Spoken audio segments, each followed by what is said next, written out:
En lui, Jésus-Christ, se trouvent cachés tous les trésors de la sagesse et de la connaissance. J'insiste là-dessus afin que personne ne vous égare dans une impasse par des raisonnements fallacieux, avec des discours séduisants. Aussi, puisque vous avez appris à connaître Jésus-Christ et que vous l'avez accepté comme Seigneur, marchez sous sa direction, en communion vivante avec lui. Que les racines de votre être s'implantent toujours plus profondément en lui, construisez toute votre vie intérieure sur lui. Attachez-vous de plus en plus fermement à la foi qu'on vous a enseignée, marchez de progrès en progrès et que votre bouche déborde de prières de reconnaissance. Veillez à ce que personne ne vous dépouille de votre foi, en Jésus-Christ, et ne fasse de vous ses prisonniers par une philosophie trompeuse et décevante. De tels enseignements s'inspirent de traditions de ce monde, toutes humaines et élémentaires, et qui n'ont rien à voir avec le Christ. Or, c'est en lui seul, et en son corps, l'Église, que réside réellement et d'une manière permanente toute la plénitude de la divinité. Dans la communion avec lui, vous participerez, vous aussi, à cette plénitude et vous atteindrez votre plein épanouissement. Car il est le chef de toute souveraineté et de toute puissance. Unis à lui, vous avez aussi eu part à une circoncision qu'aucune main humaine n'a accomplie, à celle que demande le Christ et qui consiste à vous dépouiller de votre nature pécheresse avec ses instincts mauvais.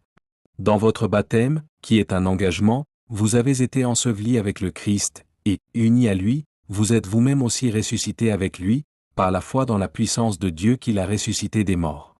Oui, vous étiez morts à cause de vos fautes, égarés par les convoitises de votre vieille nature, mais en vous unissant au Christ, Dieu vous a fait revivre avec lui en vous pardonnant tous les péchés par sa grâce. Il a effacé l'acte aux 1000 articles qui nous accusaient, car il mentionnait tous nos manquements à la loi de Dieu. Il l'a annulé et il l'a cloué à la croix. Il a démasqué et puis désarmé toute autorité, tout pouvoir de l'enfer, il a exposé leur faiblesse devant l'univers, il les a traînés derrière son char triomphal après sa victoire à la croix. Que personne ne vous méprise donc. Ne vous laissez pas condamner ou ravir la palme qui doit couronner votre course par ces gens qui font les humbles et voudraient vous entraîner dans leur culte des anges, tous ceux qui ne parlent pas de l'esprit qui anime l'Évangile, ils se rendent intéressants par des visions d'illuminés auxquelles ils accordent toute leur attention. Avec cela, ce sont de pauvres orgueilleux ridiculement enflés par leurs pensées toutes humaines. Ils omettent de s'attacher au chef, à la tête du corps. C'est la tête qui coordonne tous, les mouvements, du corps par les nerfs et les muscles.